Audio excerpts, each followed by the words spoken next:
Queridos, podem sentar. Muitas vezes, quando eu estou iniciando, eu tenho, às vezes, falado uma coisa um pouco engraçada, só para descontrair. E teve alguns cultos que eu estava até contando piada de loira.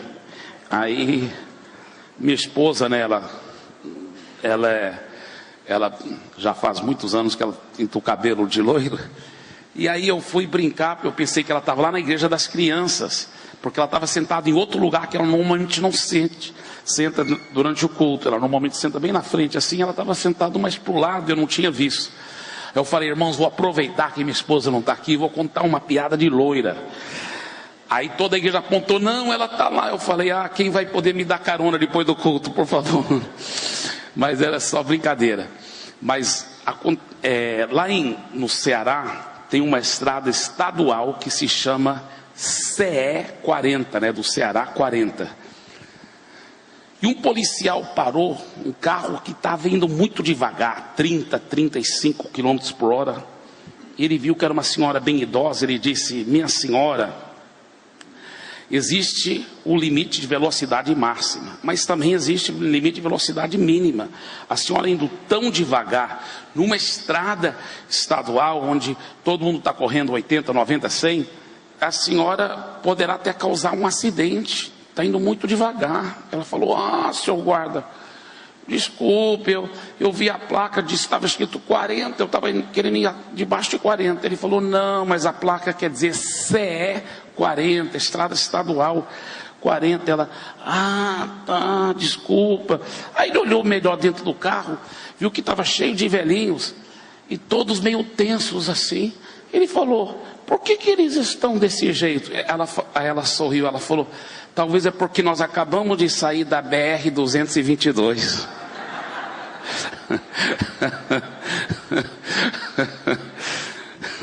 Imagina ela correndo 222 km por hora lá. Mas, queridos, eu quero trazer uma palavra que eu senti de Deus uns 12 anos atrás. Quando Deus me deu essa palavra, eu ministrei ela muito no Brasil. Ela espalhou muito pelo Brasil através de videocassete, né? Porque não era DVD, né? Era videocassete. Mas ultimamente Deus tem assim me incomodado para trazer essa mensagem. Talvez não é exatamente do jeito que eu trazia antes, mas eu senti de Deus claramente que é para ministrar essa palavra, não somente aqui, mas muitos lugares onde eu tenho ido. E eu chamo essa mensagem de vigiando a motivação do coração. Vigiando a motivação do coração. Certa vez, 2 meninos estavam lá orando, né, na casa da vovó, porque a vovó era uma crente muito dedicada. E esses 2 visitavam a vovó, muitas vezes ficavam lá no final de semana. E ela era muito bondosa, e eles gostavam demais de ir para a casa da vovó. E ela já tinha até o quartinho deles preparado com as 2 caminhas. E eles gostavam demais de visitar a vovó. Aí quando chegou a noite, ela falou: olha, já está na hora de vocês dormirem. Vocês não esquecem de se ajoelhar diante das suas camas respectivas e fazer as suas orações. Então tinha um menino de 4 anos, outro menino de 6 anos. O menino de 4 anos foi ajoelhar e orar, e o menino de 6 anos também lá na cama dele. Só que o menino de 4 anos começou a orar bem alto mesmo, aquelas orações bem pentecostais mesmo. Senhor Deus, eu lhe peço que o Senhor possa me dar um PlayStation. Eu lhe peço que o Senhor possa me dar uma bicicleta. E orando bem alto. Aí o irmãozinho dele falou assim: mano, você não tem que orar tão alto, Deus não é surdo. Ele disse: eu sei que Deus não é surdo, mas vovó é. E sabe, eles estão desculpados porque eram crianças que só de 4 anos de idade podia ter a motivação errada na oração. Mas nós, como pastores, como líderes, como cristãos, não devemos ter a motivação do coração desfocado. Por que, eu lhe pergunto, por que líderes às vezes líderes abençoados, às vezes até pastores conhecidos, às vezes é um pastor auxiliar, às vezes é um líder de célula, que parece ser tão abençoados, e de repente manifestam atitudes estranhas. Às vezes se tornam apáticos, não querem mais saber nada de liderar a célula. Às vezes começam até falhar nas responsabilidades, outras vezes começam a criticar até, e ter atitudes cínicas, e outras vezes até caem em pecados imorais, ou se rebelam. Por que isso acontece? Já pensou por que líderes que parecem tão abençoados, tão ungidos, de repente começam a ficar apáticos? Alguns às vezes são pastores de renome, outras vezes é um líder de célula. A Bíblia fala em 1 Coríntios capítulo 10, versículo 12: aquele que pensa estar em pé, veja que não caia. Interessante. E 2 Coríntios capítulo 2, versículo 11, ele diz que para que Satanás não alcance vantagem sobre nós, pois não lhe ignoramos os desígnios. Em outras palavras, o que a Bíblia está dizendo? Para que o diabo não alcance vantagem sobre nós, nós temos que estar atentos. Nós não podemos ser ignorantes acerca das estratégias de Satanás. O diabo não tem truque novo.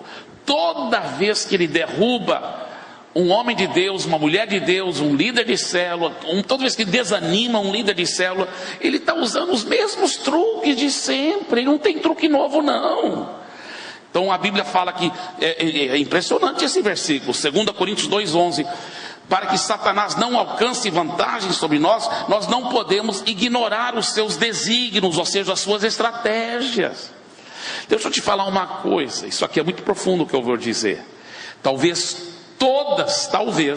Todas as vezes que você vê uma atitude estranha, o líder que estava tão empolgado, tão dedicado, trabalhando tão bem na célula, de repente agora está apático, um pastor que cai em pecado, talvez todas as vezes, a raiz está na motivação do coração dele. É impressionante isso. E se o que eu estou falando é verdade, então vale a pena a gente estudar mais profundamente sobre a motivação do coração. Provérbios capítulo 4, versículo 23 diz o seguinte: sobre tudo o que se deve guardar, guarda o coração, porque dele procedem as fontes da vida. Nós vamos ver o exemplo de um homem na Bíblia que não vigiou a motivação do seu coração. O nome dele é o rei Saul. Abra sua Bíblia, por favor, para 1 Samuel, capítulo 9. Primeiro livro de Samuel, capítulo 9.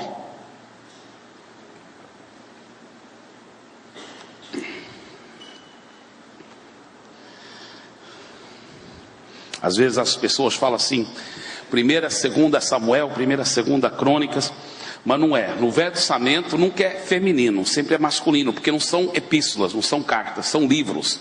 Então sempre é 1º e 2º. No Novo Testamento que é 1ª e 2ª, porque são epístolas. Então é 1 Samuel, capítulo 9, a partir do versículo 2. Tinha ele um filho cujo nome era Saul, moço e tão belo, que entre os filhos de Israel não havia outro mais belo do que ele. Desde os ombros para cima, sobressaía a todo o povo. Extraviaram-se as jumentas de Quis, pai de Saul. Disse Quis a Saul, seu filho: toma agora contigo um dos moços, dispõe-te e vai procurar as jumentas. Agora olhe no versículo 5, no mesmo capítulo. Vindo eles então à terra de Zuf, Saul disse para o seu moço com quem ele ia: vem e voltemos, não suceda que meu pai deixe de preocupar-se com as jumentas e se aflija por causa de nós. Primeira coisa que a gente vê aqui, porque quando a gente pensa no rei Saul, nós só pensamos naquele homem endemoniado, querendo matar Davi, aquele homem rejeitado por Deus, mas nós esquecemos que o rei Saul teve um começo espetacular.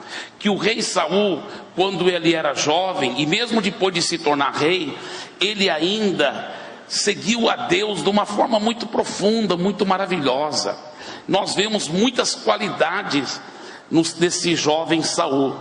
Por exemplo, aqui mesmo, ele obedeceu seus pais. Seu pai falou: olha, as jumentas se perderam, vai procurá-las. E ele pegou o servo, e eles foram procurar, e foram procurando, e ele perseverou, ele não desanimou logo, não achamos, e voltou para casa. Não, pai, não achou não. Não, ele era o cara que ia fazer uma tarefa até o fim, então ficou procurando por vários dias, mas depois ele lembrou das emoções do seu pai. Poxa, meus pais vão ficar mais preocupados conosco do que com as jumentas. A gente tem que voltar, porque ele era sensível pelas emoções dos seus pais. Isso é muito bonito. Por isso que ele disse: olha, vamos voltar, para que não suceda que meu pai deixe de preocupar-se com as jumentas e se aflija por causa de nós. Mas aí o servo respondeu: nessa cidade há um homem de Deus e é muito estimado. Tudo quanto ele diz sucede. Vamos-nos agora lá mostrar-nos-á porventura o caminho que devemos seguir. Então o servo falou: olha, nessa cidade mora o profeta Samuel. Vamos lá pedir conselho dele, que Deus pode revelar para ele onde estão essas jumentas. Aí olha o que o Saul responde ao seu moço, versículo 7. Eis, porém, se lá formos, que levaremos então aquele homem? Porque o pão de nossos alforjes se acabou, e presente não temos que levar ao homem de Deus. Ele falou: não, eu não quero ir para o homem de Deus sem levar uma oferta. Eu quero honrar o homem de Deus, eu quero dar uma doação para ele. Não era em termos de pagamento, o homem de Deus não exigia isso, é óbvio, mas ele queria fazer isso. Mostra outra qualidade impressionante desse jovem Saul, que ele honrava os homens de Deus, ele queria dar presente para ele queria honrá-lo. Que coisa bonita. Aí o moço responde: eis que tenho ainda em mãos 1/4 de ciclo de prata, o qual darei ao homem de Deus, para que nos mostre o caminho. Aí eles foram lá, deram o 1/4 de ciclo de prata para o homem de Deus, e honraram o homem de Deus, e pediram o conselho do homem de Deus. E o profeta Samuel vem com uma surpresa impressionante. Versículo 20, a partir do versículo 20, no mesmo capítulo, 1 Samuel capítulo 9,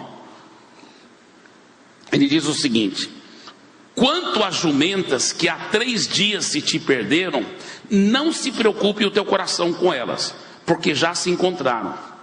E para quem está reservado tudo o que é precioso em Israel? Não é para ti e para toda a casa de teu pai? Aí você vê a reação de Saul. Não era uma humildade falsa, era uma transparência de honestidade. Ele diz no versículo 21: porventura não sou benjamita, que é menor das tribos de Israel? É verdade, Benjamim era menor das tribos de Israel, e a minha família, a menor de todas as famílias da tribo de Benjamim. Minha família é a menos significante, a mais insignificante da menor tribo de Israel. Por que, pois, me falas com tais palavras? Aí olha o capítulo 10 agora, primeiro versículo. Tomou Samuel um vaso de azeite e o derramou sobre a cabeça, e o beijou, e disse: não te ungiu porventura o Senhor por príncipe sobre a tua herança, o povo de Israel? Então foi claro, foi Deus que ungiu ele. Deus que ungiu ele. Falou: o Senhor te ungiu por príncipe sobre a sua herança, o povo de Israel. E olha que mais o profeta Samuel diz, no capítulo 10, versículo 6: o Espírito do Senhor se apossará de ti, e profetizarás com eles, e tu serás mudado em outro homem. E olha o versículo 9 e 10: sucedeu, pois, que virando-se ele para despedir-se de Samuel, Deus lhe mudou o coração.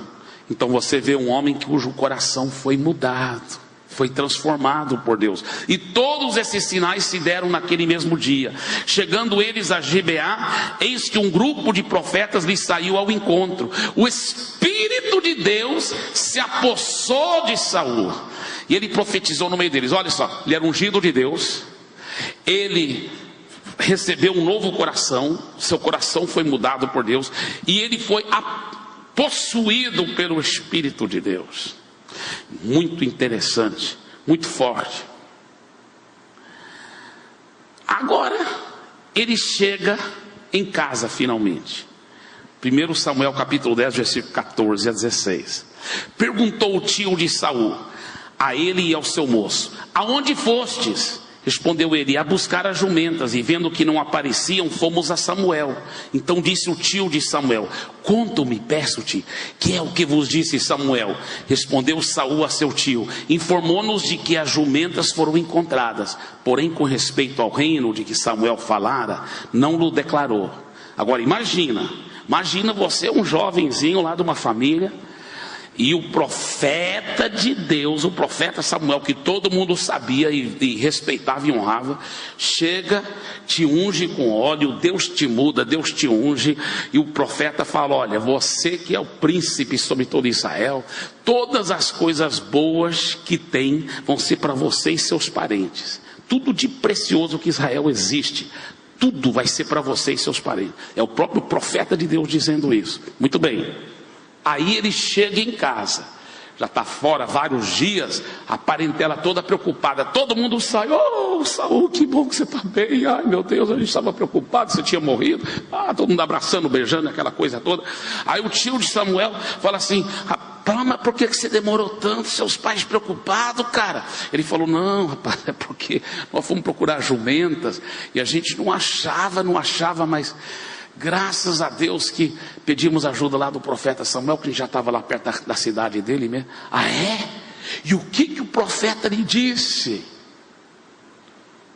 Aí irmãos, eu confesso que se fosse eu ia ser muito tentado a falar: ó tio, o profeta disse que as jumentas foram achadas, mas já que você perguntou, eu não ia falar. Mas você está perguntando o que o profeta disse, né?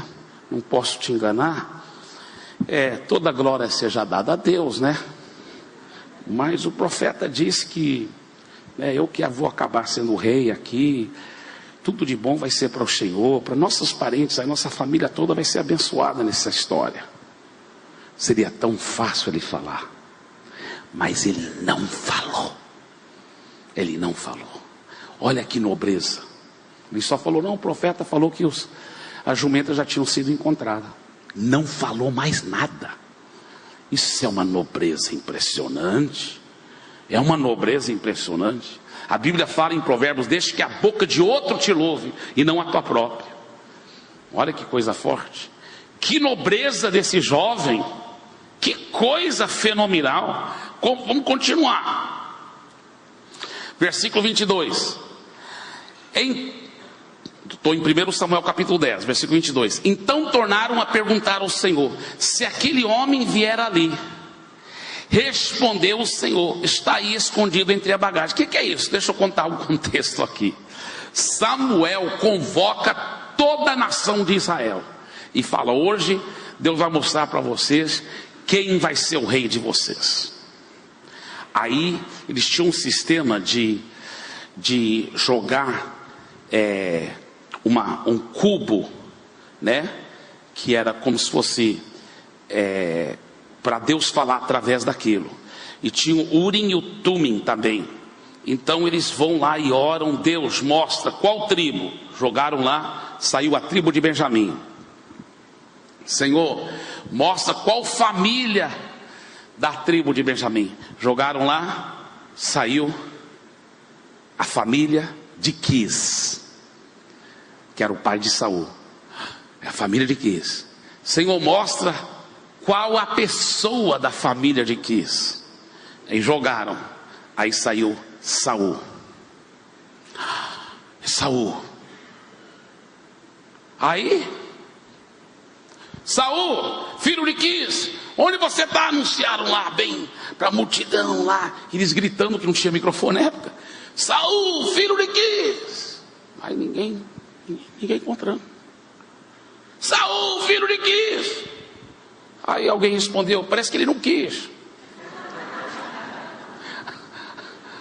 Não acharam ele. Aí, então, vamos orar de novo. Deus, aonde está o Saul, filho de Quis? Deus falou, você vai encontrá-lo lá no meio da bagagem. Isso aí é muito forte. Isso é um princípio muito fundamental. Muito fundamental. Todo grande homem de Deus, toda grande mulher de Deus, você vai encontrar no meio da bagagem. Sempre. Sempre. Isso é um fato. Isso é um fato. Você pode ver que Davi, bem antes dele derrubar Golias, porque foi quando ele derrubou Golias que o ministério dele fez assim, saiu como foguete, não foi? O que Davi estava fazendo bem antes de derrubar Golias? Ele estava no meio da bagagem, cuidando da bagagem que ele tinha levado lá para os irmãos dele. Ele estava lá, pode estudar a Bíblia, Davi estava no meio da bagagem também. Deus sempre escolhe seus mais preciosos servos dentre a bagagem. Por quê? São os que trabalham, são os que são fiéis no pouco, para Deus poder fazer fiel sobre o muito. Isso é um princípio bíblico. Isso é um princípio bíblico. Sabe, a Bíblia fala que os que desempenharam bem o diaconato, se referindo aos diáconos, os que desempenharam bem o diaconato alcançam para si mesmos justa preeminência na fé. Olha, promoção no reino de Deus e uma fé intrépida, corajosa. A Bíblia que fala isso sobre diáconos. Ele fala, o diácono que trabalha bem lá entre a bagagem, limpando, cuidando dos pobres, fazendo os trabalhos materiais da igreja, que Deus pega esses e promove no reino de Deus. Por isso que você vê Estevão, quem era? Um diácono. O único que a gente saiba que Jesus ficou em pé para receber, porque sempre Jesus está sentado à direita do Pai, mas quando Estevão foi morrer, ele viu Jesus em pé. Jesus falou para Gabriel, dá licença Gabriel, dá licença Miguel, esse aqui eu vou ficar em pé para receber, porque esse é um grande homem. Estevão era quem? Um diácono que foi promovido no reino. Filipe, o grande evangelista, pai das 4 profetisas, quem era? Um diácono que foi promovido no reino. Os que desempenharam bem a sua função de diaconato alcançam para si mesmos. Todo pastor verdadeiramente abençoado por Deus, ele sempre vai continuar com coração de diácono. Coração de diácono, de servir, de limpar, de ajudar a carregar isso, de ajudar a levar isso. Sabe, você nunca pode se tornar tão importante que os outros têm que te servir e você só fica lá mandando. Isso é coisa feia demais. Todo bom líder, todo bom líder, se ele vê um papel no chão, ele limpa, ele cuida, a luz não está funcionando, ele vai e conserta, ele toda hora. Quanto mais abençoado e ungido ele for, mais ele vai servir, mais diácono ele será. Isso é um princípio muito bíblico. Quando eu primeiro cheguei nos Estados Unidos, depois de formar de uma faculdade teológica tão respeitada, e eu formei, estava com 20 anos, eu tinha acabado de completar 21 anos de idade, e eu cheio de orgulho, achando que eu era a resposta de Deus para o Brasil, né? E eu cheguei, porque meu irmão tinha me convidado a trabalhar com jovens lá na Amazônia, em Santarém, e eu cheguei lá, pensando que Deus ia me usar muito, muito, muito. Sim, aí falaram, olha, a cama que você ia dormir, o seu outro irmão Timóteo, ele está recuperando um bêbado, um alcoólatra, e está usando sua cama, então você vai dormir no colchão, mas é no chão, no quarto dos seus pais, tudo bem? Tudo bem. Às 5:30 da manhã, o meu irmão mais velho, o pastor Lucas, que foi fundador da Missão Paz, ele chutando o meu colchão, acorda preguiçoso, ele chutando literalmente o meu colchão, acorda preguiçoso, vamos lá orar. E eu, amém, glória a Deus. Aí fui orar. E eu pensei, não, agora vou preparar para pregar, para ensinar. Tudo bem, nós estamos aqui na Amazônia, dormindo no chão, não tem problema. Mas eu vou pregar, vou ser muito usado por Deus, vou tirar muito tempo em oração, em jejum. Aí logo de manhã ele falou: Eibe, você pode ir lá comprar não sei quantos quilos de prego para uma construção. Aí, vai vigiar um barco que está lá sem ninguém para vigiar. Eu vigiar? Mas quanto tempo? Não, você fica lá até a gente mandar outra pessoa. E como que eu vou comer? Não, de mandar comida para você lá, você fica lá. Aí, vai pintar a igreja lá, vai. Primeiro você tem que pegar a lixa e depois pintar, depois você vai varrer. Aí eu fui fazendo. Aí eu voltei com ele, meu irmão mais velho, mas é meu irmão, né? Eu não tinha princípios de autoridade, eu não conhecia o que eu sei agora sobre os princípios de submissão à autoridade. Eu estava meio invocado. Falei: Lucas, deixa eu falar uma coisa para você. Eu não formei da faculdade para vir trabalhar essas coisas assim, comprar prego, pintar, vigiar, barco. Olha, deixa eu falar uma coisa para você, isso aí a gente pode pagar. Por que você não paga alguém para fazer isso? Rapaz, a gente tem que ganhar almas, cara. A gente tem que cuidar bem delas, a gente tem que ir atrás. Ele falou: Eibe, até que eu gostaria de pagar alguém para fazer essas coisas, mas a gente não tem o dinheiro. Então, nós os obreiros que temos que fazer essas coisas. Eu falei: não, mas tá tudo errado, rapaz. Você tem que aplicar fé, Deus vai te dar o dinheiro, rapaz. Vamos trabalhar na obra. Eu pensei que eu estava tão certo, eu estava tão errado. E um dia, quando eu estava buscando muito a Deus sobre os detalhes que Ele queria fazer na minha vida, Ele me levou para esses textos que eu citei para você. Quem é fiel no pouco, Deus fará fiel sobre muito. Os que desempenham bem o diaconato, exerçam para si justa preeminência. Eu fui vendo. Eu falei: meu Deus, sabe o que Deus me mostrou? Deus falou assim: você formou da faculdade teológica, mas você nunca foi um diácono. E agora, quando eu quis te dar a oportunidade para você ser um bom diácono, você falhou, você foi reprovado. Nem diácono você não está prestando para ser. Eu falei: é mesmo? Aí eu arrependi profundamente diante de Deus. Falei para o pastor Lucas, eu falei: você que é o pastor, agora eu entendi, eu sou diácono, eu estou aqui para te servir. Um dia eu cheguei lá, ele estava com um casco de um barco, porque a paixão dele pelo povo ribeirinho é impressionante. Nós temos mais do que 120 barcos nos ribeirinhos, fundando igrejas. Nós temos um trabalho de centenas e centenas, mais do que 500 igrejas nos ribeirinhos, por causa dessa paixão que o pastor Lucas tinha. Ele já está na glória, mas essa paixão continua no nosso coração, e no coração de todos lá, de alcançar os não alcançados. Naquela época eram mais do que 35 mil vilas ou cidadezinhas ou comunidades de fala portuguesa, sem nenhuma igreja evangélica aqui na Amazônia. Hoje são 30 mil. Então, ele tinha essa paixão tão grande. E ele estava lá com o casco de um barco dentro do quintal dele, o casco tudo montado assim, né? Eu acho que foi um caminhão que trouxe, depois ia ser levado para o rio. E ele lá pintando o casco do barco, pintando. E era uma quarta-feira. Depois, quarta-feira ficou sendo a noite das células. Mas naquela época nós não tínhamos células. Quarta-feira era a noite de estudo bíblico e oração. E eu cheguei lá e falei assim: pastor Lucas, não é você que vai pregar hoje? Ele falou: sou. Eu falei: rapaz, você é o pastor, você tem que se dedicar à oração e a palavra, é o que a Bíblia fala. Eu sou o diácono, eu que tenho que pintar aí. Ele falou: não, Eibe, vai tirar tempo sozinho com Deus, você não quer tirar muito tempo com Deus? Eu falei: eu agora entendi que eu estava errado, eu peço muito perdão. Eu sou o diácono, você que é o pastor, me dê esse pincel, vai preparar, você tem que preparar para hoje à noite. Ele falou: rapaz, eu estava querendo preparar mesmo mais para hoje à noite. Amém, então vai lá tirar tempo com Deus. E eu peguei o pincel, comecei a pintar aquele barco. Falei: Deus, eu quero passar esse teste. E depois Deus me falou: você vai ter que sempre ter o coração de diácono. Se você quiser passar o teste, você nunca vai deixar de ser diácono. Para sempre é diácono, porque é os que trabalham no meio da bagagem que Deus chama os grandes homens de Deus.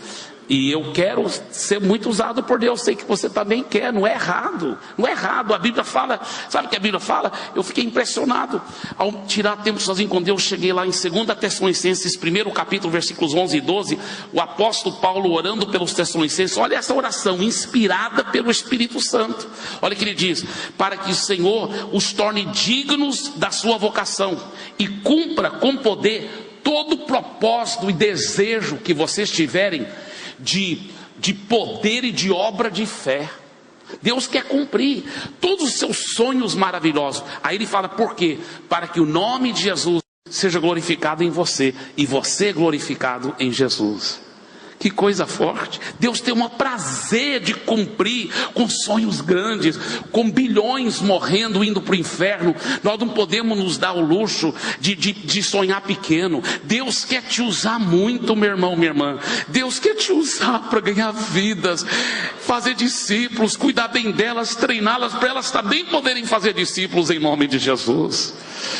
Então, olha só que coisa forte.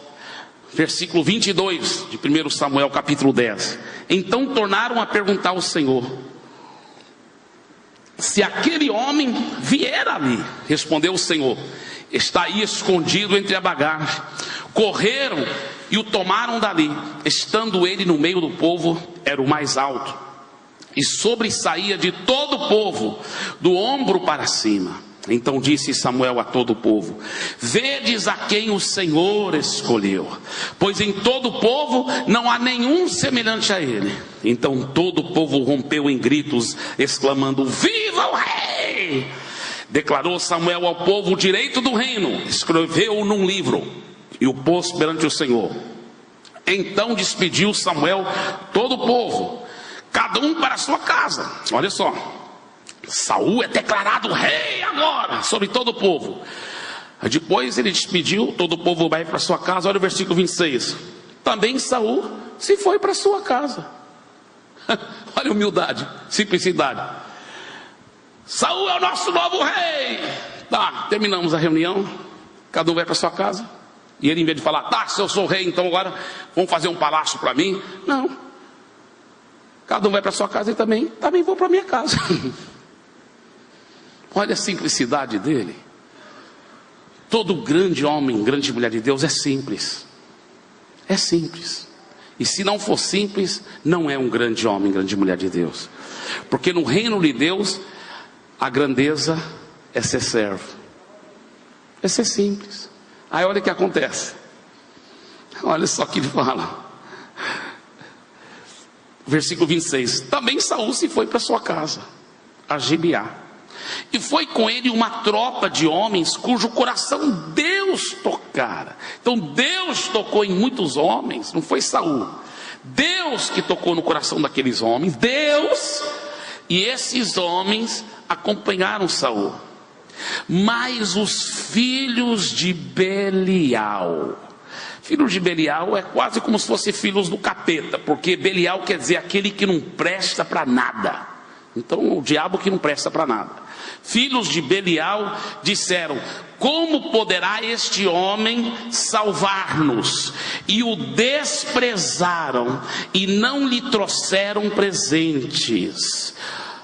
Os filhos de Belial sempre desprezam homens humildes. Eles querem um líder orgulhoso, eles querem um líder que se impõe, eles querem um líder que é poderoso, que é soberbo. Aí os filhos de Belial, que coisa maravilhosa, porque os filhos de Belial querem ser igual a ele, soberbo daquele jeito. Quando eles encontram um líder verdadeiramente humilde, quebrantado, simples, aí eles desprezam.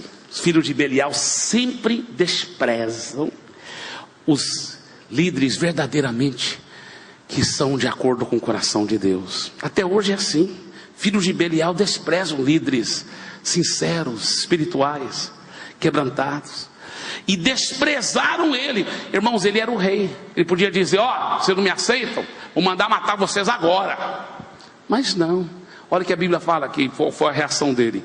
Porém, Saul se fez de surdo. Que coisa fenomenal. Eu tenho quase certeza que passou pela cabeça de Saul, quando chegaram falando para ele: olha, tem uns caras aí, estão te desprezando, estão falando, como que esse cara vai reinar sobre nós? E a Bíblia fala que Saul se fez de surdo. Sabe por que Saul se fez de surdo? Tenho quase certeza que eu sei por quê. Ele deve ter pensado: rapaz, eu até dou razão para eles, eu também não sei por que Deus me escolheu, quem sou eu? Até dou razão para eles. Eu lembro uma vez o meu irmão do meio, o pastor Timóteo, que hoje é pastor, fundador de igreja lá no Japão, um homem de Deus também, muito consagrado.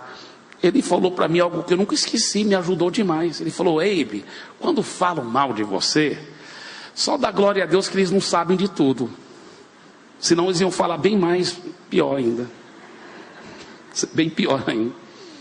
Amém. Em vez de você ficar tudo irritado, estão me criticando, estão falando mal de mim, ainda bem que não sabem toda a minha vida. Senão iam falar pior ainda. Porém Saul se fez de surdo. Que nobreza, mais uma vez.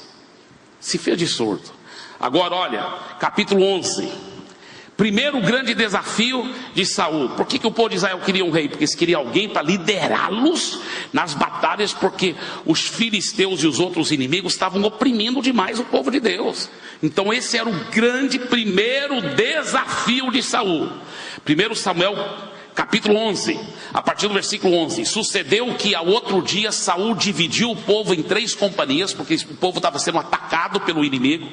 Dividiu o povo em 3 companhias, que pela vigília da manhã vieram para o meio do arraial e feriram a Amon, até que se fez sentir o calor do dia. Os sobreviventes se espalharam e não ficaram 2 deles juntos. Pronto, o primeiro grande desafio, e ele teve uma vitória avassaladora, sucesso total.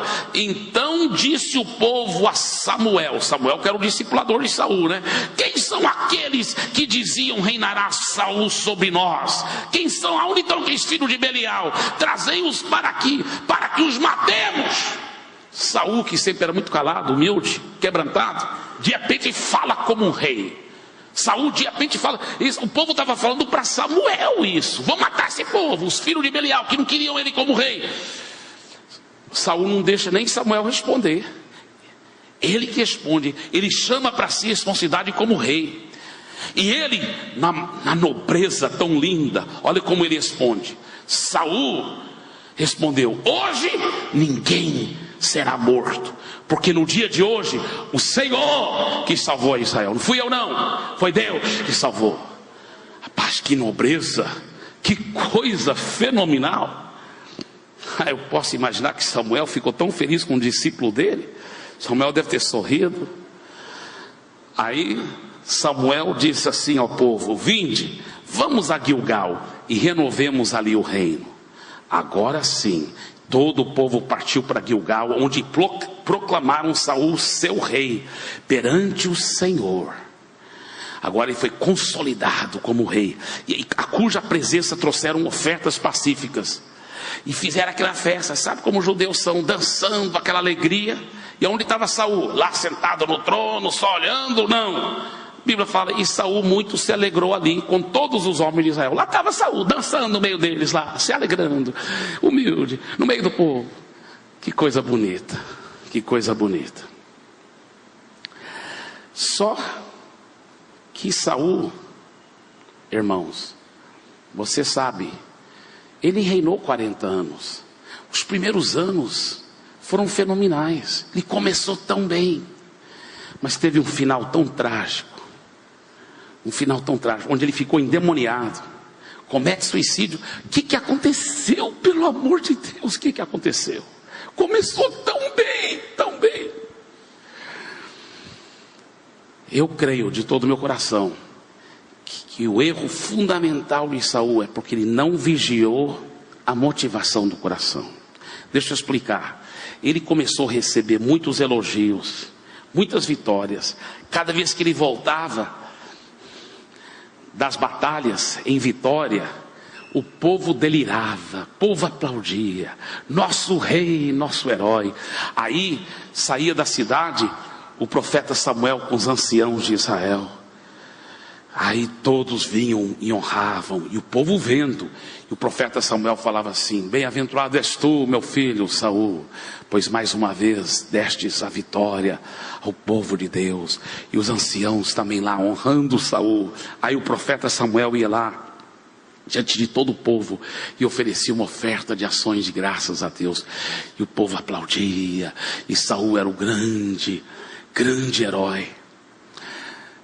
E eu tenho certeza que no começo, quando começaram a elogiá-lo, ele nem gostava dos elogios. Ele pensava: não sou eu, é Deus que está fazendo isso. Mas na medida que aquilo foi, muitos elogios, muitas honrarias, aquilo foi inflando o seu ego. Ele foi criando um apetite mórbido para esses elogios.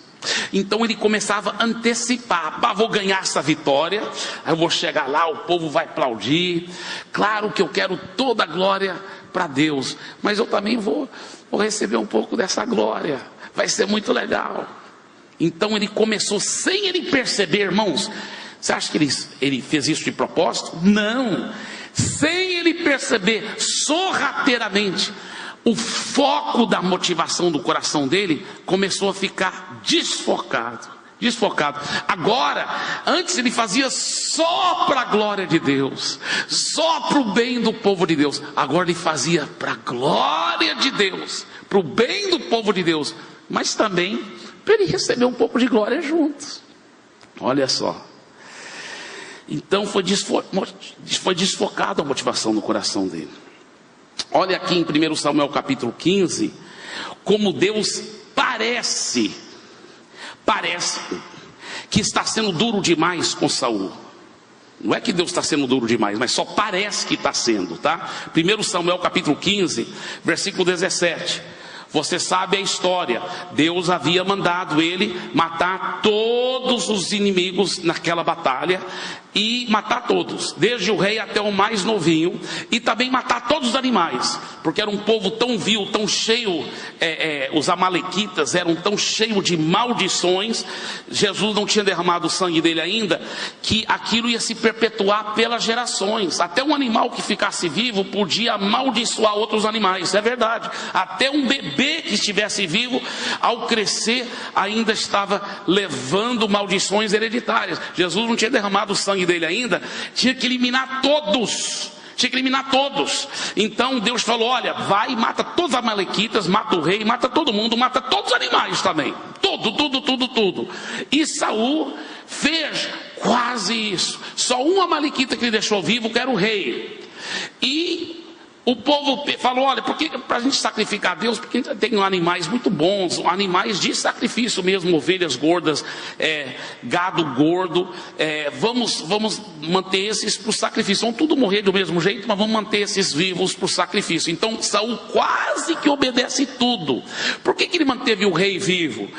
Porque aí, irmãos, que está um negócio. O rei ficando vivo era um espetáculo para o povo, porque quando voltavam, naquela época tinha esse costume, o povo que saía para as batalhas, os reis, quando eles voltavam com uma vitória, eles viam: lá vinha o rei, atrás dele os generais, atrás dele os outros oficiais, atrás deles os soldados, e atrás dos soldados vinha o rei derrotado em correntes, sendo arrastado, e o povo delirava. Depois chegava lá, trazia aquele rei derrotado, e o rei vitorioso colocava a cabeça dele o pé dele em cima da cabeça do rei derrotado, levantava a espada, e o povo delirava. E Saul com certeza estava antecipando esse momento. Deus falou para matar todo mundo. Tudo bem, nós vamos matar esse rei talvez, mas só por enquanto ele tem que ficar vivo, porque esse é um momento muito especial. Então vem Saul desse jeito, e Samuel, o discipulador dele, está confrontando. Olha aqui, versículo 17, 1 Samuel capítulo 15. 1 Samuel 15, versículo 17. Prosseguiu Samuel: porventura, sendo tu pequeno aos teus olhos, não foste por cabeça das tribos de Israel, e não te ungiu o Senhor rei sobre ele? Enviou-te o Senhor a este caminho e disse: vai e destrói totalmente esses pecadores, os amalequitas, e peleja contra eles até exterminá-los. Porque pois não atentaste à voz do Senhor, mas te lançaste ao despojo e fizeste o que era mal aos olhos do Senhor. Então disse Saul a Samuel: pelo contrário, eu dei ouvidos à voz do Senhor e segui o caminho pelo qual o Senhor me enviou. E trouxe Agag, rei de Amaleque, e os amalequitas, os destruí totalmente. Eu obedeci sim a Deus. Mas o povo, não fui eu não, foi o povo, tomou do despojo ovelhas e bois, o melhor do designado, a destruição, para oferecer ao Senhor teu Deus em Gilgal. Porém Samuel disse: bem, porventura o Senhor tanto prazer em holocaustos e sacrifícios, quanto em que se obedeça a sua palavra. Eis que obedecer é melhor do que o sacrificar, e o atender melhor do que a gordura de carneiros. Porque a rebelião é como o pecado de feitiçaria, e a obstinação é como a idolatria e culto a ídolos do lar. Visto que rejeitasse a palavra do Senhor, ele também te rejeitou a ti, para que não sejas rei. Então disse Saul a Samuel: pequei, pois transgredi o mandamento do Senhor e as tuas palavras. Meu discipulador, eu desobedeci a Deus, desobedeci o Senhor também, porque eu temi o povo e dei ouvidos à sua voz. Agora pois te rogo, perdoa-me o meu pecado e volta comigo, para que adore o Senhor. Porém Samuel disse a Saul: não tornarei contigo, visto que rejeitaste a palavra do Senhor. Já ele te rejeitou a ti, para que não sejas rei sobre Israel. Virando-se Samuel para se ir, Saul segurou pela orla do manto, e esse se rasgou. Então Samuel lhe disse: o Senhor rasgou hoje de ti o reino de Israel, e o deu ao teu próximo, que é melhor do que tu. Também a glória de Israel não mente nem se arrepende, porquanto não é homem para que se arrependa. Diga a verdade, não parece que Deus está sendo duro demais com o homem? Parece que está sendo duro demais com ele.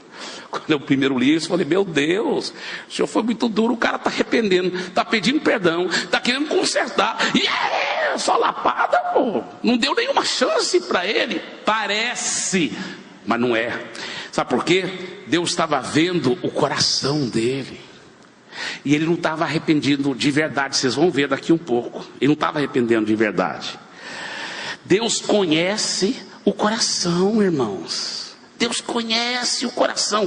Deixa eu te falar uma coisa: o que está no coração, mais cedo ou mais tarde vai vir à tona. Diga isso: o que está no coração, mais cedo ou mais tarde vem à tona. Olha o próximo versículo. Olha o próximo versículo, irmãos. Versículo 30. Então disse Saul: pequei. Mas olha a primeira coisa que ele pede: honra-me, porém, agora diante dos anciãos do meu povo e diante de Israel, e volta comigo, para que adore o Senhor teu Deus. Ele nem chama Deus o Deus dele, é o Deus de Samuel. Olha o que ele está falando. Agora veio à tona o que estava no coração dele o tempo todo. Ele estava se humilhando, mas era só de fachada, porque ele viu que, olha aqui, olha a história. Aqui está Saul querendo ser honrado diante do povo. O povo está tudo esperando, os anciãos estão tudo esperando, está todo mundo esperando. E Samuel chega lá, não tinha microfone, então ninguém estava ouvindo, só viram que Samuel está falando alguma coisa. Samuel lá, ralhando com ele, pá. E ele: calma, Samuel, pequei, fui errado, perdoa, cara, vamos adorar, vamos fazer tudo certinho, vamos fazer o script, não vamos errar aqui, Samuel, a paz, você não está entendendo, esse negócio é sério, isso é grave, a paz, Deus, você nem vai poder ficar sendo rei se você continuar desse jeito. Tudo bem, não vou continuar sendo rei. Ele pensando: eu sou rei mesmo, Samuel não pode fazer nada. Tudo bem, eu pequei, mas olha, pequei. Porque o Samuel falou: não vou adorar, não vou fazer nada. Samuel já estava indo embora. Ele falou: peraí, aguenta, Samuel, eu pequei. Agora, honra-me agora diante do povo. Honra-me, vamos lá, Samuel, vamos manter o script aí. Me honra, cara, me honra. Eu imagino que Samuel olhou para ele: é isso que é importante para você, né? Não é o coração de Deus. Não é que você feriu o coração de Deus. Você não está nem aí com Deus. Você está aí com seu ego, com sua reputação. É isso que é importante para você, né? Se é isso que é importante, tudo bem, vou fazer. Mas vou te falar uma coisa, cara. Eu tenho pena de ti. Você fala: Eibe, você não inventou isso? Não, está na Bíblia. Olha assim: Então Samuel seguiu a Saul, e este adorou o Senhor. Nunca mais viu, versículo 35, nunca mais viu Samuel a Saul até o dia da sua morte, porém tinha pena de Saul. O Senhor se arrependeu de haver constituído Saul rei sobre Israel. É muito forte. Agora, que coisa triste. Veja os resultados da motivação errada do coração. Eu vou falar agora algumas características que mostram que bem provavelmente a motivação do coração foi desfocada. Nós vamos pegar esse próprio trecho que parece que Deus foi duro demais com Saul, e eu vou te mostrar como Deus não foi duro demais com ele, como Saul estava com o coração errado o tempo todo. E aqui nós vamos ver características que mostram. Se você vê essas características na sua vida ou na vida de um liderado, essas características mostram que bem provavelmente a motivação do seu coração ou do coração do seu liderado já está desfocado. A Bíblia diz: enganoso é o coração. E por isso que nós estamos trazendo essa mensagem, até para nós nos arrependermos. E eu já vou começar falando o seguinte: eu reconheço que muitas dessas características eu tenho visto muitas vezes na minha vida. E por isso que eu também sempre, quando eu prego essa mensagem, não prego só para os outros, eu prego para mim, para eu ter mais cuidado, para vigiar a motivação do meu coração. E muitas vezes Deus tem me mostrado que minha motivação estava desfocada, e eu tenho que me quebrantar e arrepender diante de Deus e consertar a motivação do meu coração.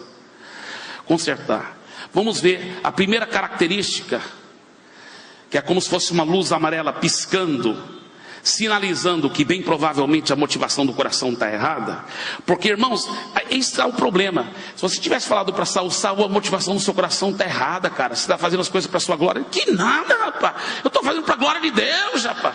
Sabe, e aí que está o negócio. Enganoso é o coração. Muitos líderes nem sabem que a motivação do coração deles ficou desfocada. E aí que está o negócio. Esses sinais aqui são características para a gente poder se tocar e falar: a motivação do meu coração não está certo. Vamos ver alguns desses sinais. Primeira coisa que nós vemos aí: desobediência sutil às autoridades. Talvez é o seu pastor, talvez é um dos outros copastores, talvez é um dos seus líderes sobre as células, sobre a escola ministerial, mas alguém te falou para fazer tal coisa, e você fez tudo, quase, mas deixou só uma coisinha sem fazer. Você já viu isso em liderados? Eu já vi. Às vezes o liderado, ele obedece tudo, quase, mas sempre deixa alguma coisa não seguindo exatamente como você disse. Quando alguém age assim, pode ter certeza que bem provavelmente a motivação do coração dele já está desfocado. Foi o que Saul fez. Ele matou todo mundo, exceto um. Obedeceu tudo que o discipulador dele mandou fazer, quase. Isso é um sinal seguro de que bem provavelmente a motivação do coração está desfocada. Segunda característica: põe culpa nos outros. Toda vez que você vai confrontá-lo: cara, você errou. Não, realmente eu errei, mas não foi por causa disso, foi porque o cara me deu um recado errado. Não. Sempre tem uma desculpa. Sempre tem uma desculpa. Sempre o outro que falhou, não foi bem ele, foi o outro. Pode ter certo, foi o que Saul fez. Não, o povo que tomou dos bois, o povo que fez isso, o povo. Quando alguém reage assim e nunca assume 100% o erro, pode ter certeza que quase com certeza a motivação do coração dele já ficou desfocada.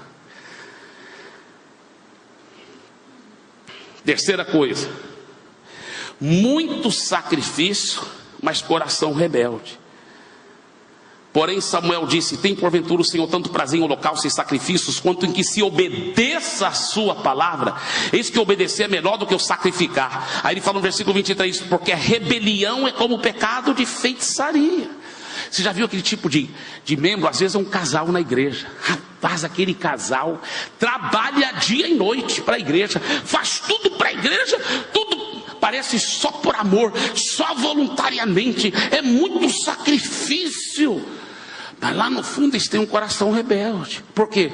Quando só está eles sozinhos, aí sai a cobra, falam mal do pastor, falam mal de outros líderes da igreja, falam negativamente. É muito sacrifício, mas um coração rebelde. Um coração rebelde. Aí eles não sabem porque os filhos dele não se dedicam 100% na obra. Eu vou te falar, porque os filhos viram a hipocrisia.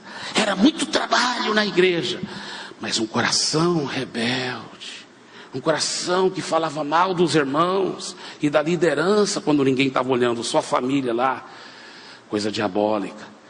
É uma característica clara de um coração cuja motivação foi desfocada. Mas aqui, eu creio esse texto aí, versículo 22 e 23, fala algo ainda mais profundo.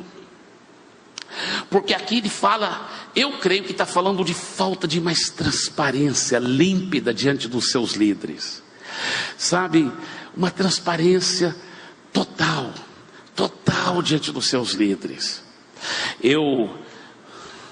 Quando eu era solteiro, tinha muitos problemas, tive que sair do ministério, fui restaurado pela intimidade com Deus e pelo discipulado 1 a 1.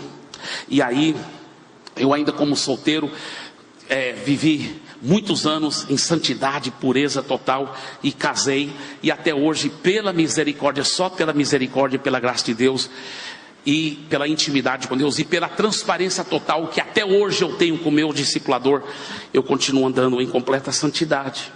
Mas teve uma época que o meu discipulador, que era o pastor Lucas, eu já estava casado, eu estava recém-casado, e meu discipulador, pastor Lucas, ele foi para a glória, Deus o levou para o céu, e eu estava lá, e foi apontado um novo discipulador. Quando a família reuniu e todos reuniram, quem deve ser o novo líder da Missão Paz, eu fui um que falei, olha, o vice-presidente da Missão Paz era pastor Paulo Jeff. Eu acho que ele é a pessoa mais bem indicada para ser o nosso novo líder. E todo mundo concordou, e o pastor Paulo Jeff então tornou-se meu novo discipulador, e eu estava feliz da vida com isso. Só que de repente, irmãos, aconteceu uma coisa impressionante.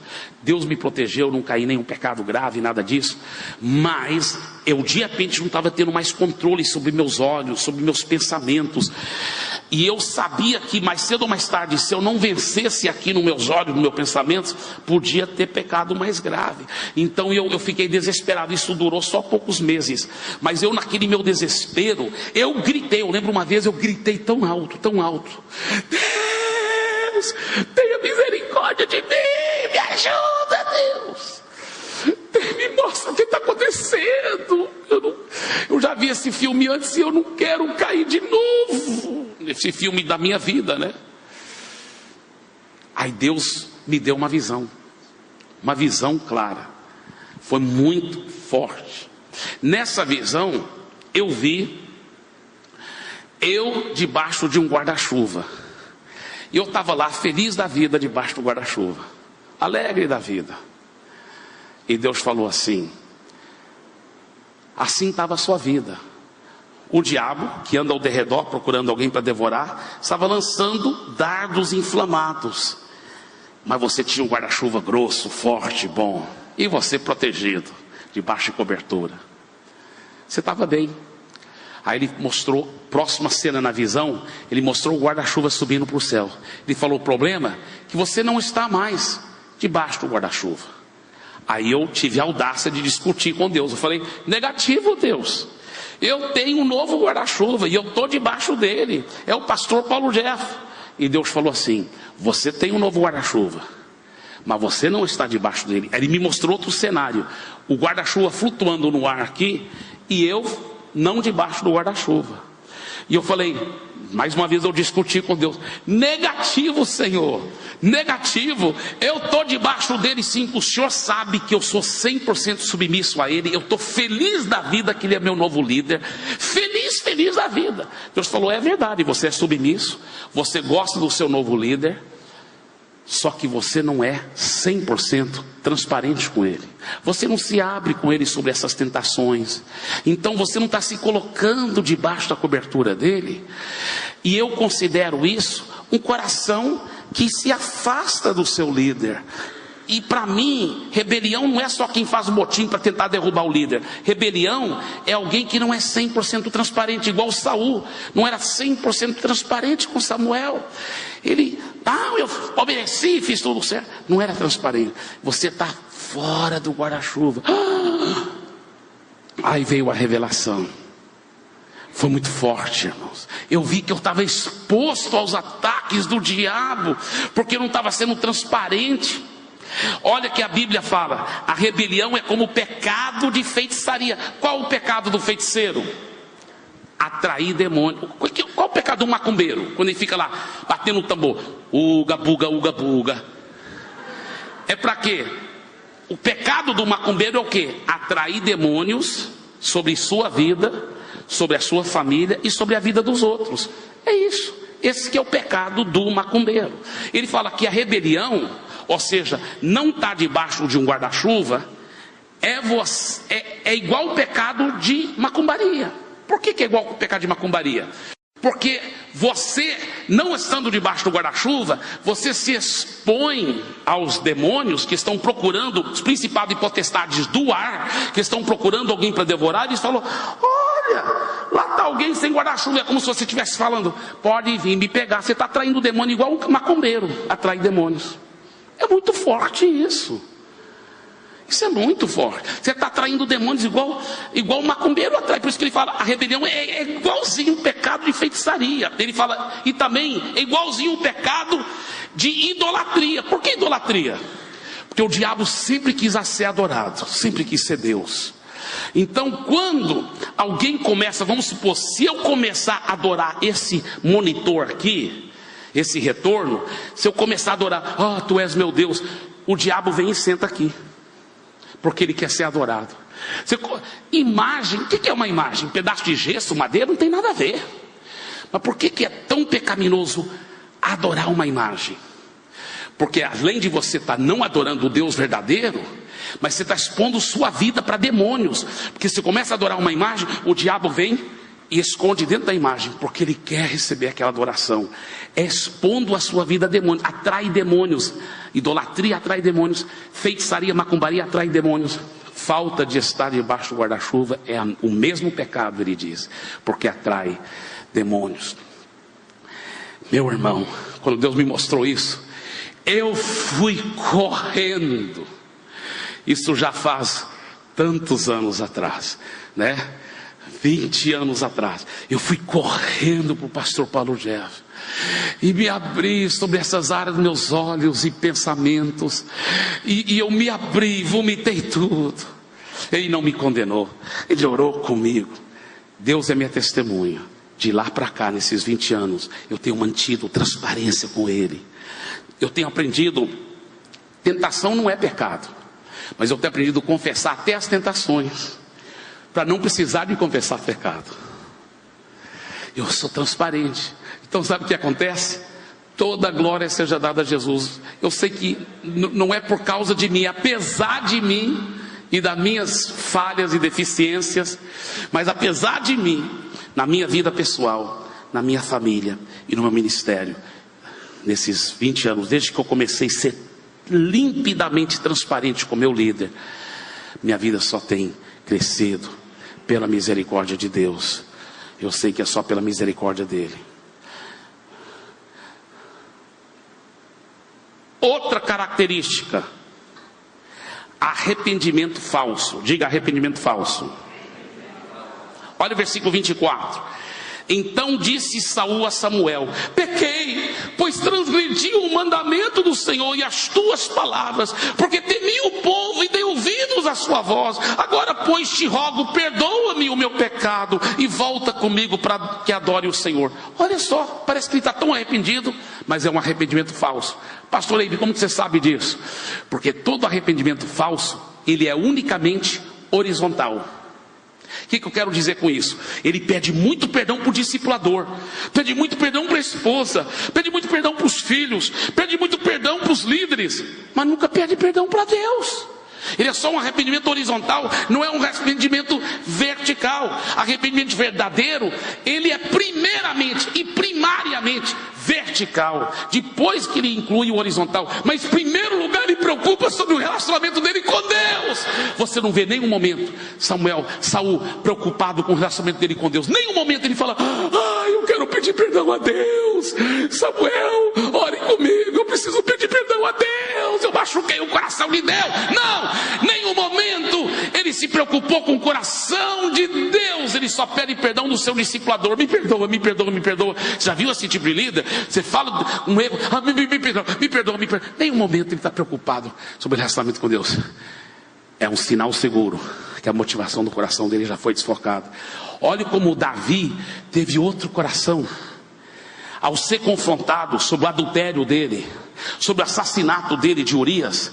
Como que Davi respondeu? Está lá em Salmo 51, versículo 34. Davi fala assim: contra ti e contra ti somente eu pequei. Olha só, contra ti e contra ti somente eu pequei. O que Davi está falando? O meu pecado, acima de tudo, não foi contra minha esposa, não foi contra o povo de Israel, não foi contra a esposa de Urias, porque eu assassinei Urias. Acima de tudo, meu pecado foi contra o Senhor, que eu machuquei o seu coração. Mas quando a pessoa só pede perdão: me perdoe, me perdoe, meu Deus, me perdoe, me perdoe. E com Deus como fica, meu querido? Você já chorou na presença de Deus? Já pediu perdão para Ele? Você entende que você machucou muito mais do que meu coração como seu discipulador? Você machucou o coração de Deus, cara. Você tem que arrepender diante de Deus. Perdão, é Salmo 51, versículo 4, onde Davi fala isso. Pequei, né? Contra ti e contra ti somente. Quinta característica de um coração que foi desfocado na sua motivação: desejo sutil de receber honra. Olha só, o que Saul disse? Pequei, versículo 30, pequei, honra-me porém agora diante dos anciãos do meu povo. Já viu aquela pessoa que, quando ela é nova convertida, ela começa a ganhar almas para Jesus? Ela está ganhando almas para Jesus. O líder de célula elogia: rapaz, você é novo convertido, está ganhando mais alma do que muito crente velho aí. Já ganhou tantos parentes para Jesus. Aí depois ele se torna líder de célula. Aí os pastores já estão elogiando também: rapaz, esse homem é uma bênção, rapaz. Ele multiplica a célula. Que bem, parabéns, irmãos. E é interessante, irmão, você sabe que não é errado elogiar? Muito pelo contrário. O certo é elogiar. A Bíblia fala: dá honra a quem honra merece. O certo é elogiar. São os orgulhosos que não gostam de dar honra para os outros. O certo é sempre honrar e elogiar. O negócio é quem que está recebendo que tem que ter muito cuidado e vigiar a motivação do coração para dar toda a glória mesmo para Deus. Então, quando é novo convertido, onde ele está fazendo tudo só por amor a Jesus e por amor às vidas, ele está fazendo tudo só por amor a Jesus e amor às vidas, porque ele é tão apaixonado por Jesus, ele não quer que ninguém vá para o inferno. Ele vai arrastando todo mundo para a igreja, arrastando todo mundo para as células. Ele é tão apaixonado por Jesus, e ele está fazendo com uma motivação só: para Jesus e para as almas, para ganhar vidas. Então, quando alguém elogia, ele até prefere ficar no anonimato. Não, pastor, por favor, não fala nada não. Eu prefiro ninguém nem saber, porque eu não estou fazendo para mim, estou fazendo só para Jesus, só para ganhar vidas. Mas de tanto receber elogios, o que acontece? Vai inflando o ego. Ele vai criando um apetite doentio, um apetite mórbido para aqueles elogios. Agora ele está fazendo só para Jesus, só para ganhar vidas, mas também para receber mais alguns elogios. Ele fica pensando: rapaz, eu multipliquei a célula, todo mundo elogiou. Imagina agora que eu vou multiplicar 3 células. Rapaz, vai ser muito bom, porque vou trazer glória para Deus, vou ganhar mais almas. E também ele não fala para ninguém, claro, mas lá no fundo vai ser bom, porque a igreja vai me reconhecer como um líder, usando uma expressão bem belemense, como líder pai d'égua mesmo, um líder poderoso, como líder bem dedicado. Todo mundo vai me elogiar, você vai ver. E não fala isso para ninguém, apesar que alguns eu já até ouvi já falando isso. Eu já vejo que a motivação do coração dele está errada, porque eu vou lá e falo assim: rapaz, mas Deus está te usando muito. Ele falou, rapaz, isso não é nada ainda, você vai ver, pastor. Você vai ver, rapaz, Deus está me usando muito, rapaz. Você vai, olha, quando eu multiplicar as 10 células, tudo de uma vez, vai virar 20 células, aí que todo mundo vai ver que como Deus está me usando para a glória dele. Ele até fala, para a glória dele. Você está entendendo? Vocês estão entendendo o que eu estou falando? É muito sutil, irmãos. Diga a verdade. Todos nós já caímos nessa, uma hora ou outra. A não ser que você for bem novinho convertido. Não fica me olhando com essa cara de santo, não. A realidade é essa. Você também já caiu nessa. Eu já caí quantas vezes. Outra coisa, outra característica. Sexta característica, perdão. É a sexta mesmo. Medo de aceitar desafio. 1 Samuel 17, 10 a 11, disse mais o filisteu, Golias: hoje afronto as tropas de Israel, dai-me um homem para que ambos pelejemos.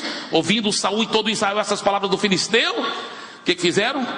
Espantaram-se e temeram muito. Se fosse todo Israel espantou-se e temeram muito, eu ia falar tudo bem. Mas quem também estava se espantando e temendo muito? Saul, ungido de Deus. Saul, a Bíblia fala, se espantou e teve muito medo de enfrentar o Golias. Sabe o que é? Toda vez que a pessoa, a motivação do coração dela não está pura, ela tem medo de aceitar desafio. O pastor fala, olha, quero que você vá ajudar a liderar uma nova congregação. Não, pastor, eu não sinto de Deus isso. Quero que você faça isso. Não. Ele não quer aceitar novo desafio, não. Porque tem falta de fé. Por que ele tem tanta falta de fé? Medo de aceitar desafio. Porque a motivação do coração dele já foi desfocada. E ele nem sabe disso. Ele nem percebe isso. Sétima característica: não gosta de ver os outros honrados. Você já sabe a história, em 1 Samuel 18, versículos 6 a 9. Voltaram ao encontro do rei Saul as mulheres, cantando e dançando com tambores, com júbilo e com instrumento de música. Versículo 7. As mulheres se alegravam e cantando alternadamente diziam: Saul feriu seus milhares, porém Davi os seus 10 milhares. Então Saul se indignou muito, pois essas palavras lhe desagradaram em extremo, e disse: 10 milhares deram elas a Davi, e a mim somente milhares. Não gostei, né? Às vezes a gente não é tão honesto como Saul foi para falar abertamente, mas lá no fundo a gente fica falando: peraí, o pastor e os outros estão falando tanto daquele irmão, e ele fez muita coisa, mas assim, toda glória seja dada a Deus, mas eu fiz mais, cara, e ninguém está reconhecendo isso. A gente não fala para ninguém, mas fica calado pensando nessas coisas. Só em pensar assim já mostra uma motivação do coração desfocado. Eu vou te contar uma experiência que eu tive anos atrás, quando Deus começou a me mostrar essas coisas sobre meu próprio coração, como estava errado, lá em Santarém, quando eu ainda pastoreava em Santarém, e eu pregava num domingo, e Deus me usava, pela misericórdia dele, Deus me usava, e as pessoas aplaudiam, e muitas almas converteram, e durante a semana as pessoas elogiando a mensagem, e eu pensando, né, toda a glória seja a Deus, não foi eu, foi Jesus e tal, eu pensando que eu estava tão humilde, né, já foi nessa época que eu até pensei em escrever aquele livro, né, dos 10 homens mais humildes da terra, e como eu me tornei o número 1, e treinei os outros 9, brincadeira, meus irmãos. Aí, então, veja bem, eu empolgado sobre domingo passado, só que agora esse domingo é um dos meus copastores que eu pregar, e eu como líder dele, e querendo que a igreja também ficasse crescendo e tudo, queria que ele pregasse bem. Então eu no começo, ele começa a pregar, e eu amém, aleluia, e ele está pregando bem, e eu estou vibrando lá na cadeira, aleluia, glória a Deus, e ele pregando bem, e o povo aplaudindo, e eu amém, mas de repente ele está pregando já bem demais. O povo já está aplaudindo quase mais do que aplaudiram para mim. E aí por fora eu fico lá, amém, aplaudindo, mas por dentro, menos, por dentro, vendo o meu coração. Quando eu vi isso, falei: que coisa feia, que coisa horrível. Com certeza isso nunca aconteceu com você, só comigo.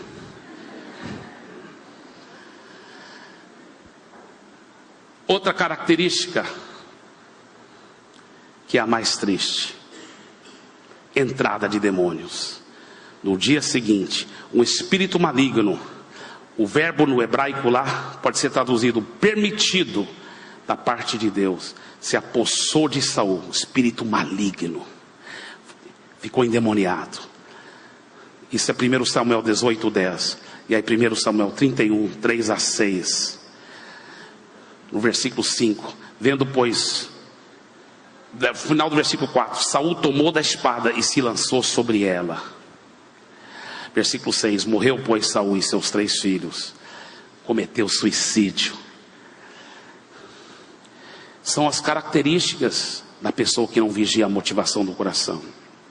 Antes de encerrar aqui, eu quero fazer uma pergunta para você, e eu quero dar a resposta pela graça de Deus. Existe uma solução para alguém que está com motivação do coração desfocado? Ainda bem que sim, senão eu não poderia estar aqui na frente. Que muitas vezes Deus já me mostrou que a motivação do meu coração ficou desfocado.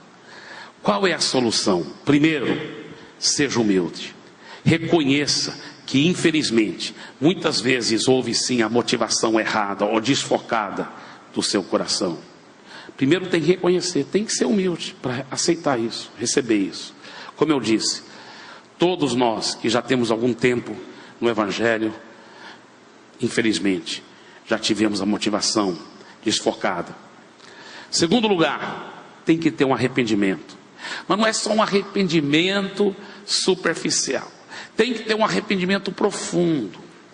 Sabe, um dia eu estava numa grande convenção lá no Ibirapuera, e ele estava cheio de pastores, milhares de pastores, e o pastor que estava pregando, ele estava dizendo: pastor que rouba da igreja, pastor que dorme com secretária, pastor envolvido em adultério, em homossexualismo. Aí ele fez um grande apelo: todo pastor que quer arrepender agora, vem aqui na frente. Irmãos, foram milhares de pastores lá para frente.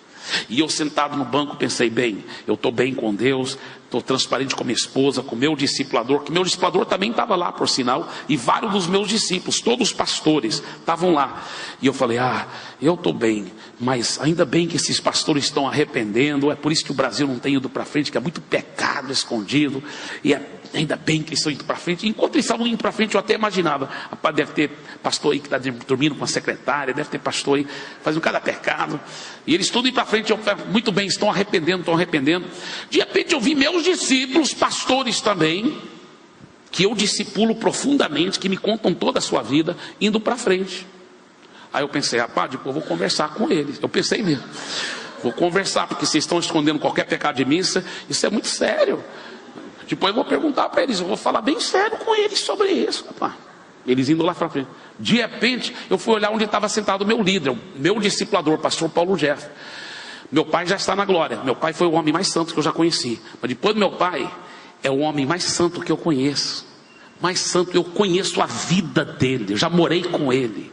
É um homem santo, muito consagrado. Eu fui olhar, ele não estava lá. Falei: deve ter usado o banheiro, não é? Aí eu olhei lá para frente. Lá estava ele lá na frente, no meio da multidão, arrependendo.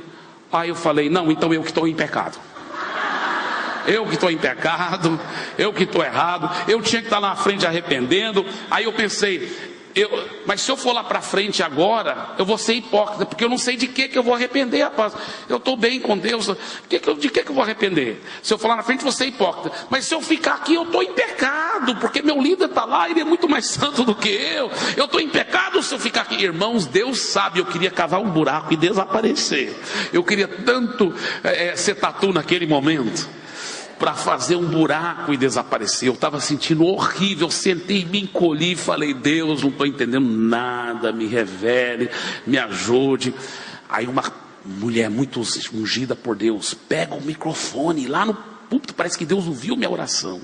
Ela disse assim: gente, a realidade é o seguinte, que muitas vezes eu me encontro sendo levado a arrepender, mesmo vivendo uma vida santa, porque Deus quer que eu viva uma vida ainda mais profundamente santo. Falei: eu acho que Deus está falando, está respondendo minha oração. E aí eu fui aprofundar mais nesse assunto de arrependimento. Eu aprendi o seguinte: como a pastora Rebeca, esposa do meu líder, do meu discipulador, pastor Paulo Jeff, ela disse algo que realmente foi uma revelação muito forte. Ela falou que arrependimento é igual uma cebola, que tem várias camadas. A pessoa já arrependeu, mas ela pode arrepender mais profundamente, porque tem várias camadas. Aí Deus foi me revelando mais. Deus me falou o seguinte, Deus disse assim para mim: arrependimento superficial gera transformação superficial.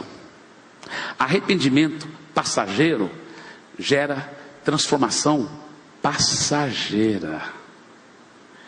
Arrependimento cada vez mais profundo gera uma transformação cada vez mais profunda.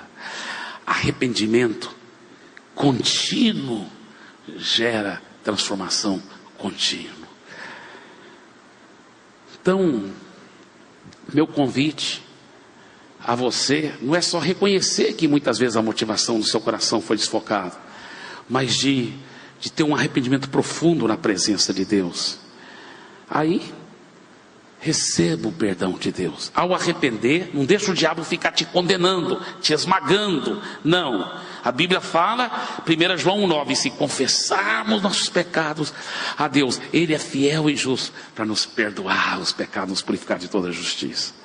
E por fim, isso aqui é muito importante, ao receber seu perdão e ficar perdoado, agora escolha a induzir o seu coração a ter a motivação correta. Olha só, isso aqui é muito chave. Isso aqui é um princípio muito profundo.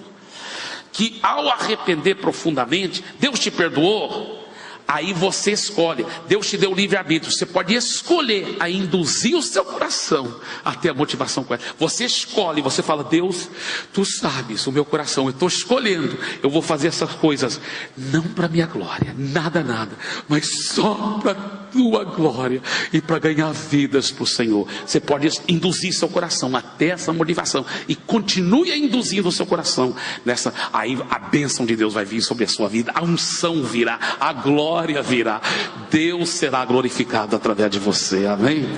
Glória a Deus. Aleluia.